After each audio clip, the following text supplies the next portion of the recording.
அனைவருக்கும் வணக்கம். இன்னைக்கு நான் உங்களுக்கு ஒரு அறிவான கதை சொல்ல போறேன்.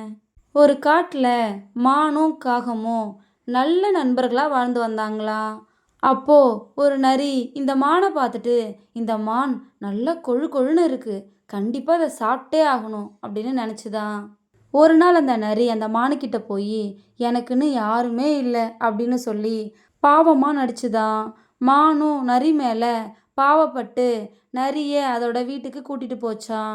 ஆனா காகம் மானுக்கிட்ட நரியை நம்பாதன்னு எவ்வளோ சொன்னாலும் மான் கேட்கவே இல்லையா. ஒரு நாள் நரி மானுக்கிட்ட, பக்கத்துல சுவையான சோளம்லாம் விளைஞ்சிருக்கு, அதை போய் சாப்பிடலாம் அப்படின்னு சொல்லி கூட்டிட்டு போச்சான். அப்போ ஒரு வேடனோட வலையில அந்த மான் மாட்டிக்கிச்சான்.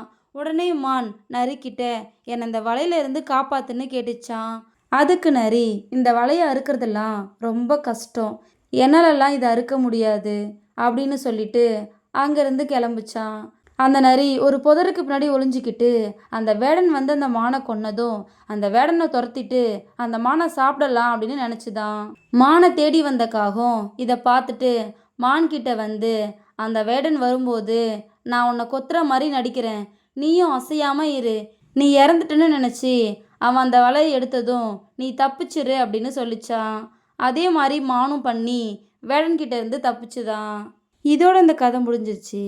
நம்ம வாழ்க்கையிலையும் நம்ம நண்பர்களுக்கு உதவி தேவைப்படும் போது நரி மாதிரி பாதியிலே விட்டுட்டு ஓடாம காகம் மாதிரி கூடவே இருந்து உதவி செய்யணும். அதை தான் இந்த கதை நமக்கு சொல்லுது.